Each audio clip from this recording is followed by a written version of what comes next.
الحمد للہ رب العالمین والصلاة والسلام علی اشرف الانبیاء والمرسلین، اما بعد۔ محترم ناظرین و سامعین،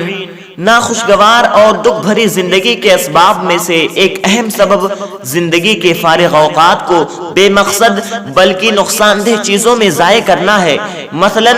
فلمیں دیکھنے میں، عشق و محبت کی جھوٹی داستانوں یا جاسوسی کی من گھڑت کہانیوں کے پڑھنے یا دیکھنے میں، تاش اور شطرنج وغیرہ کھیلنے اور دن بھر میچ دیکھتے رہنے اور اس طرح کی دیگر فضولیات میں وقت ضائع کرنے سے یقینی طور پر دل مردہ ہوتا ہے اور ناخوشگواری میں اور اضافہ ہوتا ہے۔ اس لیے اس کے بجائے مفید کتابوں، مثلا قرآن مجید کی تفسیر، حدیث کی کتابوں، نبی کریم صلی اللہ علیہ وسلم کی سیرت کی کتابوں وغیرہ کا مطالعہ کیا جائے اور جھوٹی کہانیوں کے بجائے صحابہ کرام رضی اللہ عنہم اجمعین اور تابعین اعظام کی سوانح حیات کے سچے واقعات کو، ان کی زندگی کے سچے واقعات کو پڑھا جائے اور قرآن مجید کی تلاوت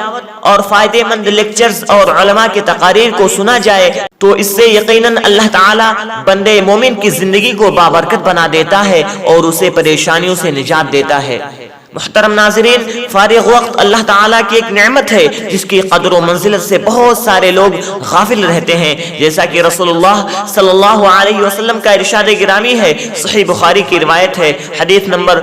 6412، نعمتان مغبون فیہما کثیر من الناس الصحت والفراغ۔ دو نعمتیں ایسی ہیں جن میں بہت سارے لوگ گھاٹے میں رہتے ہیں، تندرستی اور فارغ وقت، یعنی جو لوگ فارغ اوقات کو اللہ تعالیٰ کی اطاعت میں نہیں کھپاتے، اللہ رب العالمین کی اطاعت میں نہیں لگاتے، وہ یقیناً گھاٹے میں رہتے ہیں۔ اس لیے فارغ اوقات سے فائدہ اٹھاتے ہوئے انسان کو زیادہ سے زیادہ نیکیاں کمانی چاہیے، ورنہ یہ بات یاد رہے کہ قیامت کے دن فارغ اوقات کے بارے میں بھی بحث پرس ہوگی، فارغ اوقات کے بارے میں بھی سوال کیا جائے گا کہ انہیں اللہ کی اطاعت میں لگایا یا اس کی نافرمانی میں ضائع کر دیا، جیسا کہ رسول اللہ صلی اللہ علیہ وسلم کا ارشاد گرامی ہے، صحیح ترمذی کی روایت ہے، حدیث نمبر 7300، لا تزال قدم عبد حتى يسأل عن 4، عن عمره فيما أفناه، وعن علمه ما فعل فيه، وعن ماله من أين اكتسبه وفيما أنفقه، وعن جسمه فيما أبلاه۔ کسی بندے کے قدم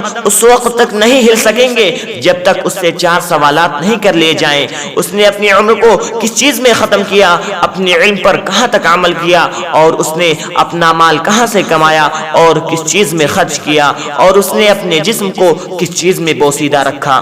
محترم ناظرین، اس حدیث پر غور کریں کہ اللہ کے نبی صلی اللہ علیہ وسلم نے جو ارشاد فرمایا کہ سب سے پہلے جو ہم سے سوال کیا جائے گا کہ ہم نے اپنی عمر کو کس چیز میں ختم کیا، اپنی زندگی کے اوقات کو کہاں صرف کیا۔ اس لیے ہمیں اپنے وقت کو اللہ تعالیٰ نعمت سمجھنا چاہیے، اور سب سے پہلے چونکہ آج کل بہت سارے مسلمان فرائض کا اہتمام نہیں کرتے، اس لیے سب سے پہلے اپنے وقتوں کو فرائض کا اہتمام کرنے میں، نبی کریم صلی اللہ علیہ وسلم کی سنتوں پر عمل کرنے میں لگائیں۔ اس کے علاوہ جو اپنے فارغ اوقات میں کام کرنا چاہیے وہ ہے قرآن مجید کو ترجمے کے ساتھ پڑھیں، علماء کے تقاریر اور فائدہ مند لیکچرز کو سنیں۔ انشاءاللہ رب العالمین آپ کے دکھوں کو، ناخوشگواریوں کو دور فرمائے گا اور آپ کو ایک خوشحال زندگی نصیب فرمائے گا۔ رب العالمین سے دعا ہے کہ رب العالمین ہم تمام مسلمانوں کی زندگیوں سے دکھوں کو، تکلیفوں کو دور فرما اور ہمیں خوشگوار زندگی نصیب فرما، آمین۔ وما علینا الا البلاغ، والسلام علیکم ورحمۃ اللہ وبرکاتہ۔